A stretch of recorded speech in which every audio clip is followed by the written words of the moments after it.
നമസ്കാരം, നിങ്ങൾ കണ്ടുകൊണ്ടിരിക്കുന്നത് മലയാളം ടെക്. ഇന്ന് നമ്മൾ ചെയ്യാൻ പോകുന്ന വീഡിയോ എന്ന് പറയുന്നത് പഴയ ലാപ്ടോപ്പുകൾക്ക് എങ്ങനെ ഒരു പുതുജീവൻ നൽകാം എന്നുള്ളതാണ്. ഇപ്പോൾ ഇവിടെ ഇരിക്കുന്നത് ഡെല്ലിൻ്റെ ഇൻസ്പിറോൺ 5558 എന്ന് പറയുന്ന ഒരു ലാപ്ടോപ്പാണ്. ഇത് എൻ്റെ ഫ്രണ്ട് മാർഷലിൻ്റെ ഒരു ലാപ്ടോപ്പാണ്. അപ്പോൾ ഇതൊരു 4 വർഷം പഴക്കമുള്ളൊരു ലാപ്ടോപ്പാണ്. ഞങ്ങൾ കോളേജിൽ പഠിച്ചുകൊണ്ടിരുന്ന സമയത്ത് മേടിച്ചാണ്. അപ്പോൾ അവൻ അതിൻ്റെ എഡിറ്റിംഗ് വർക്കുകളും അവൻ്റെ ഇമേജ് വർക്കുകളും എല്ലാം ഈ ഒരു ലാപ്ടോപ്പിലാണ് ചെയ്തുകൊണ്ടിരുന്നത്. കുറേ നാളായിട്ടുള്ള ഞങ്ങളുടെ ഒരു പ്ലാനാണ് ഇതിൻ്റെ ഒരു സ്പീഡ് ഒന്ന് ബൂസ്റ്റ് ചെയ്യുക, ഇതിനൊന്ന് എന്താ പറയുക, കുറച്ചുകൂടി പെർഫോമൻസ് ഓറിയൻറ്റഡ് ആക്കി എടുക്കുക എന്നുള്ളത്. അപ്പം നമ്മൾ ആലോചിച്ചപ്പോൾ അതിൽ ചെയ്യാൻ പറ്റുന്ന ഒരു ഓപ്ഷൻ എന്ന് പറയുന്നത് പഴയ ലാപ്ടോപ്പാണല്ലോ. അപ്പോൾ ഇതിൽ ഹാർഡ് ഡിസ്ക് ആണ് റൺ ചെയ്യുന്നത്. ഹാർഡ് ഡിസ്ക് മാറ്റിയിട്ട് നമുക്കൊരു SSD റീപ്ലേസ്മെൻറ്റ് യൂസ് ചെയ്ത് കഴിഞ്ഞാൽ ഇതിന് നല്ലൊരു എന്താ പറയുക സ്പീഡ് ഡിഫറൻസ് നമുക്ക് കൊണ്ടുവരാൻ സാധിക്കും. ഇതിലൊരു ഒപ്റ്റിക്കൽ ഡ്രൈവ് ഉണ്ടല്ലോ, നമ്മുടെ CD ഡ്രൈവ്, അത് മാറ്റിയിട്ട് അവിടെ ഒരു പ്ലേസ് ഹോൾഡർ വെച്ചിട്ട് CAD എന്ന് പറയും, അത് വെച്ചിട്ട് അതിലേക്ക് നമുക്കൊരു SSD ആഡ് ചെയ്യാം. എന്നിട്ട് നമ്മൾ യൂസ് ചെയ്യുന്ന ഓപ്പറേറ്റിംഗ് സിസ്റ്റം പിന്നെ നമ്മുടെ സോഫ്റ്റ്വെയറുകൾ സംഭവങ്ങളെല്ലാം നമുക്ക് ഈ SSDയിലേക്ക് ആക്കിയിട്ട് പ്ലസ് ഒരു 1000 GB സ്റ്റോറേജും നമുക്ക് എക്സ്ട്രാ യൂസ് ചെയ്യാമെന്നുള്ള രീതിയിലായിരുന്നു ഞങ്ങളുടെ പ്ലാൻ. പക്ഷേ അൺഫോർച്ചുനേറ്റ്ലി ഈ വീഡിയോ ചെയ്യാൻ സാധനങ്ങളെല്ലാം മേടിച്ച് കഴിഞ്ഞ് ഒരാഴ്ച കഴിഞ്ഞപ്പോഴത്തേക്ക് ഈ ലാപ്ടോപ്പിൻ്റെ ഹാർഡ് ഡിസ്ക് പണി മുടക്കി. അപ്പം ഇതിപ്പോൾ ബൂട്ട് ആകുന്നില്ല, അങ്ങനെ ഒരു സിറ്റുവേഷനിൽ നിൽക്കുകയാണ്. അപ്പോൾ നമ്മൾ ഇന്ന് ചെയ്യാൻ പോകുന്നത് ഇതിൻ്റെ ഹാർഡ് ഡിസ്ക് നമ്മൾ ആദ്യമായിട്ട് ഇതിൽ നിന്ന് റിമൂവ് ചെയ്യുന്നു. അതിനുശേഷം നമ്മൾ ആ ഹാർഡ് ഡിസ്ക് ഇരുന്ന സ്ലോട്ടിലേക്ക് ഈ SSD ഡ്രൈവ് കയറ്റുകയാണ്. എന്നിട്ട് നമ്മൾ അതിൽ OS ഇൻസ്റ്റാൾ ചെയ്തിട്ട് നമ്മളത് ബൂട്ട് ചെയ്ത് ഇതിൻ്റെ ഒരു പെർഫോമൻസ് നമ്മൾ നോക്കാൻ പോവാണ്.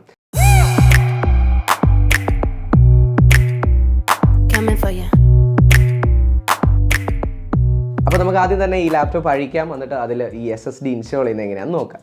അപ്പോൾ ഈ ഒരു പ്രോസസ്സിന് വേണ്ടി നമ്മുടെ കയ്യിൽ 2 പ്രോഡക്റ്റ്സാണ് ഇപ്പോൾ നിലവിലുള്ളത്. ഇതൊരു CAD ആണ്, അതായത് നമ്മുടെ ലാപ്ടോപ്പിൻ്റെ CD ഡ്രൈവ് എടുത്ത് മാറ്റിയിട്ട് ആ ബ്ലാങ്ക് സ്പേസിൽ കയറ്റി വെക്കുന്ന ഒരു കേസ് പോലത്തെ സംഭവമാണ്.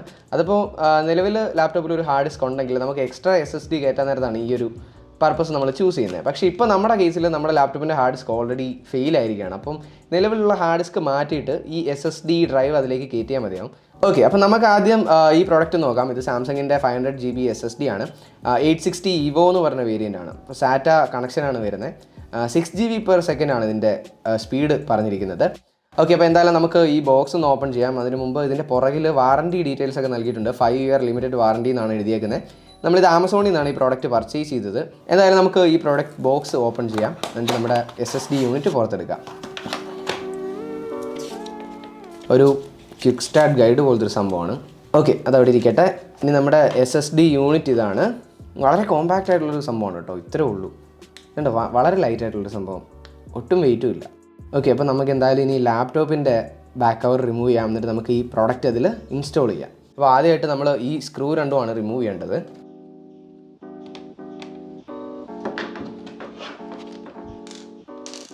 ഇനി നമ്മൾ നൈസായിട്ട് ഈ കവറങ്ങ് പൊക്കണം.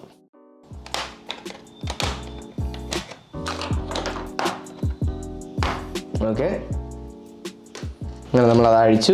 ഇതാണ് നമ്മുടെ ഹാർഡ് ഡിസ്ക് യൂണിറ്റ്. അപ്പോൾ നമുക്കിത് ഇവിടെ നിന്ന് റിമൂവ് ചെയ്തെടുക്കാം. ഓക്കെ, അങ്ങനെ നമ്മുടെ ഹാർഡ് ഡിസ്ക് യൂണിറ്റ് നമുക്ക് പുറത്തെടുക്കാം.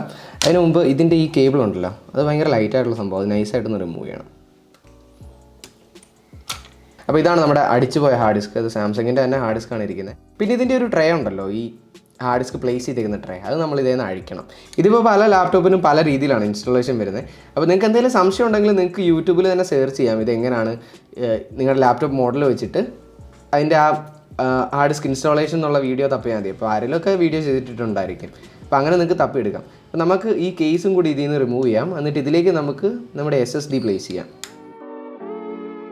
ഓക്കെ, അങ്ങനെ നമ്മൾ ഹാർഡ് ഡിസ്കിൻ്റെ സ്ക്രൂ റിമൂവ് ചെയ്തു. ഇനി നമുക്ക് ഇതിൽ നിന്ന് ഡിസ്ക് എടുക്കാം. ഓക്കെ, ഇതാണ് നമ്മുടെ അടിച്ചു പോയ ഹാർഡ് ഡിസ്ക്. ഇനി നമുക്ക് മാറ്റി വെക്കാം. ഇതിൽ നിന്ന് ഇനി ഡാറ്റ റിക്കവർ ചെയ്യാനുള്ള ഓപ്ഷൻ വല്ലതും ഉണ്ടോ എന്ന് എവിടെയെങ്കിലും കൊണ്ടുപോയി കൊടുത്ത് നോക്കണം. കാരണം ഇതിപ്പം റൺ ചെയ്യുന്നില്ല. ഇനിയിപ്പോൾ ഇതിൻ്റെ അകത്തെ കേബിളിൻ്റെ പ്രശ്നമാണോ അതോ ഡിസ്കിൻ്റെ പ്രശ്നമാണോ എന്താണെന്നറിയില്ല. അതെന്തായാലും അഴിച്ചു നോക്കണം. എന്നിട്ട് പറ്റുവാണെങ്കിൽ ഇതിൽ ഡാറ്റ റിക്കവർ ചെയ്തെടുക്കണം. നമുക്കിപ്പോൾ തൽക്കാലം ഈ ഹാർഡ് ഡിസ്കിൻ്റെ സ്പേസിലേക്ക് നമുക്ക് നമ്മുടെ പുതിയ SSD ഇൻസേർട്ട് ചെയ്യാം.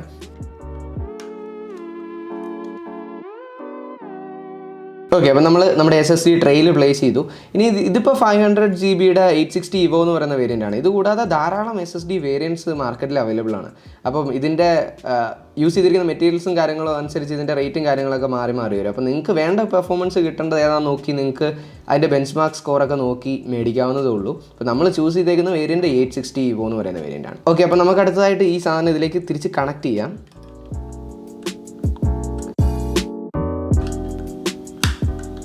ഓക്കെ, അങ്ങനെ പ്ലഗ് നമ്മൾ പ്രോപ്പറായിട്ട് പ്ലേസ് ചെയ്തു. ഇനി നമുക്ക് ഹാർഡ് ഡിസ്ക് തിരിച്ച് പ്രോപ്പറായിട്ട് പ്ലേസ് ചെയ്യാം.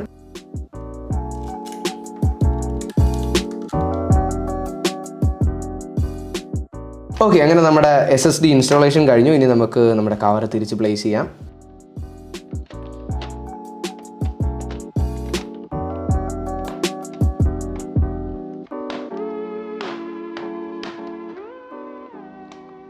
അങ്ങനെ നമ്മൾ നമ്മുടെ ഹാർഡ് ഡിസ്ക് ഊരി SSD കയറ്റി. ഇനിയിപ്പോൾ നമ്മുടെ അടുത്ത പ്രോസസ്സ് എന്ന് പറയുന്നത് ഇതിലേക്ക് ഓപ്പറേറ്റിംഗ് സിസ്റ്റം ഇൻസ്റ്റാൾ ചെയ്യാന്നുള്ളതാണ്. അപ്പോൾ അതിനായിട്ട് ഞാൻ യൂസ് ചെയ്യുന്നത് ഒരു വിൻഡോസ് ലാപ്ടോപ്പ് തന്നെയാണ്. അതിൽ റുഫൂസ് എന്ന് പറയുന്ന സോഫ്റ്റ്വെയർ വെച്ചിട്ടുണ്ട്. വിൻഡോസിൻ്റെ ഒരു ISO ഫയൽ എൻ്റെ കയ്യിലുണ്ട്. അപ്പോൾ ഈ ഫയൽ വെച്ച് നമുക്കൊരു ബൂട്ടബിൾ USB ഡിവൈസ് ഉണ്ടാക്കിയെടുക്കണം. അതിനൊരു സോണിയുടെ 8GB പെൻഡ്രൈവാണ് യൂസ് ചെയ്യുന്നത്. അപ്പോൾ ഈ പെൻഡ്രൈവിലേക്ക് നമ്മൾ OS ബൂട്ടബിൾ ആക്കുന്നു. അതിനുശേഷം നമ്മൾ ഈ SSD ഇൻസ്റ്റാൾ ചെയ്ത ലാപ്ടോപ്പിലേക്ക് നമ്മൾ ഈ OS ഇൻസ്റ്റാൾ ചെയ്യുന്നു. ഓക്കെ, അങ്ങനെ നമ്മുടെ ബൂട്ടബിൾ പെൻഡ്രൈവ് റെഡി ആയിട്ടുണ്ട്. ഇനി നമുക്ക് ഡെല്ലിൻ്റെ ലാപ്ടോപ്പിൽ ഇതിട്ട് ഒന്ന് ഇൻസ്റ്റാൾ ചെയ്ത് നോക്കാം. ഇൻസ്റ്റാൾ വിൻഡോസ് ഉള്ളിൽ നിന്നുള്ള ഓപ്ഷൻ എടുക്കുക. അപ്പോൾ നമ്മൾ ഫ്രഷ് ഇൻസ്റ്റാൾ ആണല്ലോ, അതുകൊണ്ട്. എന്നിട്ട് ഇതിൽ ഡ്രൈവ് 0 എന്ന് പറഞ്ഞ് വന്നേക്കുന്നതാണ് നമ്മുടെ SSD. കണ്ടോ, 500GB കപ്പാസിറ്റിയാണ് ഇവിടെ കാണിക്കുന്നത്. അപ്പോൾ ഇത് ആദ്യമായിട്ട് നമ്മൾ പാർട്ടീഷൻ ചെയ്യണം. അതിനിവിടെ ന്യൂ എന്നുള്ള ഓപ്ഷൻ കൊടുക്കുക. അപ്പോൾ ഇതിൽ ഈ ഡ്രൈവ് നമുക്ക് ഡിവൈഡ് ചെയ്യണമെന്നുണ്ടെങ്കിൽ, ഇപ്പോൾ 2 ഹാർഡ് ഡ്രൈവ് പോലെ ആക്കണമെന്നുണ്ടെങ്കിൽ നമുക്കിവിടെ അതിൻ്റെ സൈസ് അഡ്ജസ്റ്റ് ചെയ്തിട്ട് ഇടാം. ഇപ്പോൾ എനിക്ക് ഈ 500GB ഫുള്ളായിട്ട് യൂട്ടിലൈസ് ചെയ്യാനാണ്, ഒറ്റ ഡ്രൈവായിട്ടാണ് എനിക്ക് വേണ്ടത്. അപ്പം ഞാൻ ഇത് ഫുൾ അതിൻ്റെ കപ്പാസിറ്റി തന്നെ കൊടുത്തിട്ട് അപ്ലൈ കൊടുക്കുകയാണ്. ഓക്കെ, അപ്പോൾ ഇതിൽ നമുക്ക് 465.3GB ആണ് ഫ്രീ സ്പേസ് യൂസ് ചെയ്യാൻ പറ്റുന്ന സ്പേസ് എന്ന് പറയുന്നത്. അതുകൂടാതെ ഒരു 500MB റിക്കവറി പാർട്ടീഷൻ എന്ന് പറയും. അതായത് വിൻഡോസ് തന്നെ ഉണ്ടാക്കുന്ന ഒരു പാർട്ടീഷനാണ് അതിൻ്റെ ചില ഫയൽസ് സേവ് ചെയ്യാനായിട്ട്.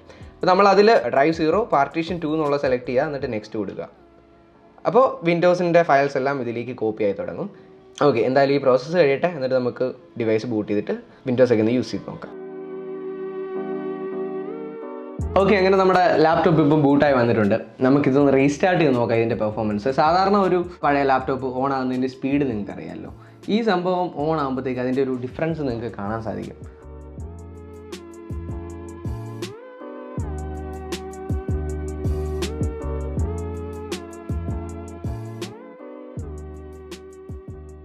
ഇതാണ് അതിൻ്റെ സ്പീഡ്. സത്യം പറഞ്ഞാൽ എൻ്റെ ലാപ്ടോപ്പിലും ആദ്യമായിട്ട് SSD കയറ്റിയപ്പോൾ ഞാൻ അതിൻ്റെ പെർഫോമൻസ് കണ്ട് ഞെട്ടിപ്പോയായിരുന്നു. ഇപ്പോൾ ഇത് കണ്ടപ്പോൾ അതേ മാർസിൽ ഇവിടെ ഞെട്ടിയിരിപ്പുണ്ട്. അല്ലേടാ, എങ്ങനെയുണ്ടാ?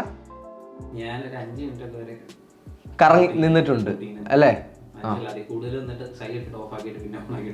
അതാണ്, നീ വേണം ഒന്നുകൂടെ കണ്ടു, നീ വേണം എൻജോയ് ചെയ്തു. ഇപ്പോൾ നമ്മുടെ ലാപ്ടോപ്പ് ഫുള്ളി വർക്കിംഗ് കണ്ടീഷനിലാണ്. ഇനിയിപ്പോൾ നിങ്ങൾക്ക് ഈ SSD കയറ്റുന്നതിന് മുമ്പും SSD കയറ്റിയതിന് ശേഷമുള്ള സ്പീഡ് കമ്പാരിസൺ നിങ്ങളെ കാണിച്ചു തരാം. ഇതിൽ ലെഫ്റ്റ് സൈഡിലിരിക്കുന്നത് ഹാർഡ് ഡിസ്ക് ഇൻസ്റ്റാൾ ചെയ്ത HP ലാപ്ടോപ്പും റൈറ്റ് സൈഡിൽ SSD ഇൻസ്റ്റാൾ ചെയ്ത ലാപ്ടോപ്പുമാണ്. അപ്പം ഇത് രണ്ടും സെയിം മോഡലാണ്. ഇതിൽ രണ്ടിലും Windows 7 സോഫ്റ്റ്വെയർ ആണ് റൺ ചെയ്യുന്നത്. അപ്പോൾ നിങ്ങൾക്ക് ഇതിൽ സ്പീഡ് ഡിഫറൻസ് മനസ്സിലാക്കാൻ സാധിക്കും. കണ്ടോ, സോളിഡ് സ്റ്റേറ്റ് ഡ്രൈവുള്ള ഡിവൈസ് ഓൾറെഡി ബൂട്ടായി കഴിഞ്ഞു. 16 സെക്കൻഡ് കൊണ്ട് ഈ ലാപ്ടോപ്പ് ബൂട്ട് ചെയ്ത് ഹോം സ്ക്രീനിലെത്തി. എന്നാൽ ഹാർഡ് ഡിസ്ക് ഉള്ള ലാപ്ടോപ്പ് ഇപ്പോഴും സ്ട്രഗിൾ ചെയ്തുകൊണ്ടിരിക്കുകയാണ്. അപ്പോൾ ഇതിൽ ഡെല്ലിൻ്റെ സെയിം ലാപ്ടോപ്പ് വെച്ച് കാണിക്കണം എന്നായിരുന്നു എൻ്റെ ആഗ്രഹം. പക്ഷേ ഞങ്ങൾ പിന്നീട് ലാപ്ടോപ്പിന് വേണ്ടി ഹാർഡ് ഡിസ്ക് മേടിച്ചില്ല. പകരം ഒരു പോർട്ടബിൾ ഹാർഡ് ഡിസ്ക്കാണ് ഇപ്പോൾ യൂസ് ചെയ്തുകൊണ്ടിരിക്കുന്നത്. അപ്പം അതിൻ്റെ സ്പീഡ് ഡിഫറൻസ് ഷൂട്ട് ചെയ്യാനായിട്ട് സാധിച്ചില്ല. അപ്പോൾ ഇത് ഞാൻ ഓൺലൈനിൽ നിന്ന് തന്നെ എടുത്തൊരു വിഷ്വലാണ്. അപ്പോൾ ഈ ഒരു സ്പീഡ് ഡിഫറൻസ് ഓപ്പറേറ്റിംഗ് സിസ്റ്റത്തിന് മാത്രമല്ല, പകരം നിങ്ങൾ സോഫ്റ്റ്വെയർസും കാര്യങ്ങളും എല്ലാം SSDയിൽ ഇൻസ്റ്റാൾ ചെയ്യുകയാണെങ്കിൽ സെയിം സ്പീഡ് ഡിഫറൻസ് തന്നെ നിങ്ങൾക്ക് ആപ്ലിക്കേഷൻ ലോഡ് ടൈമിലും ആപ്ലിക്കേഷൻ്റെ യൂസേജ് ടൈമിലും എല്ലാം കൊണ്ടുവരാൻ സാധിക്കും. 52 സെക്കൻഡ്സ് വേണ്ടി വന്നു ഹാർഡ് ഡിസ്ക് ഉള്ള ലാപ്ടോപ്പ് ഓപ്പണായി വരാനായിട്ട്. അപ്പോൾ ഇതാണ് അതിൻ്റെ ഒരു സ്പീഡ് ഡിഫറൻസ്. ഞാൻ നേരത്തെ പറഞ്ഞ പോലെ തന്നെ ഭയങ്കര വലിയൊരു സ്പീഡ് ഡിഫറൻസ് ആണ് ഇത് രണ്ടും തമ്മിൽ വരുന്നത്. അപ്പോൾ നിങ്ങളുടെ കയ്യിലൊരു പഴയ ലാപ്ടോപ്പാണ്, ഹാർഡ് ഡിസ്ക് ഉള്ള ഒരു ലാപ്ടോപ്പാണ് നിങ്ങൾ ഉപയോഗിക്കുന്നതെന്നുണ്ടെങ്കിൽ നിങ്ങൾക്ക് കൺസിഡർ ചെയ്യാൻ പറ്റുന്നൊരു മെത്തേഡാണിത്. അപ്പം പഴയ ഒരു പെർഫോമൻസിൽ നിന്ന് വളരെ ഡ്രാസ്റ്റിക് ആയിട്ടുള്ള ഒരു ഡിഫറൻസ് നിങ്ങൾക്ക് ഈ ഒരു പ്രോസസ്സ് ചെയ്ത് കഴിഞ്ഞാൽ ഫീൽ ചെയ്യാൻ സാധിക്കും. മലയാളം ടെക്കിൻ്റെ ഈ വീഡിയോ നിങ്ങൾക്ക് എല്ലാവർക്കും ഉപകാരപ്രദമായി എന്ന് ഞാൻ വിശ്വസിക്കുന്നു. ഇനിയും ഇതുപോലെ ധാരാളം ടെക്നോളജി റിലേറ്റഡ് ആയിട്ടുള്ള നല്ല അടിപൊളി വീഡിയോസുമായിട്ട് നമ്മൾ ഈ ചാനൽ തിരിച്ചു വരും. അപ്പോൾ നിങ്ങൾ ആദ്യമായിട്ടാണ് മലയാളം ടെക്കിൻ്റെ വീഡിയോ കാണുന്നതെന്നുണ്ടെങ്കിൽ ഒന്ന് സബ്സ്ക്രൈബ് ചെയ്തിട്ടേക്കുക. അടുത്തുള്ള ബെല്ലൈക്കണിട്ട് ക്ലിക്ക് ചെയ്ത് ഓൾ നോട്ടിഫിക്കേഷൻ എനേബിൾ ചെയ്താൽ ഞാൻ പുതിയ വീഡിയോസ് അപ്ലോഡ് ചെയ്യുമ്പോൾ നിങ്ങൾക്ക് നോട്ടിഫിക്കേഷൻ ലഭിക്കും. അപ്പോൾ വീണ്ടും ഒരു ഉഗ്രൻ ടെക്നോളജി വീഡിയോയിൽ നമുക്ക് കണ്ടുമുട്ടാം. Good bye.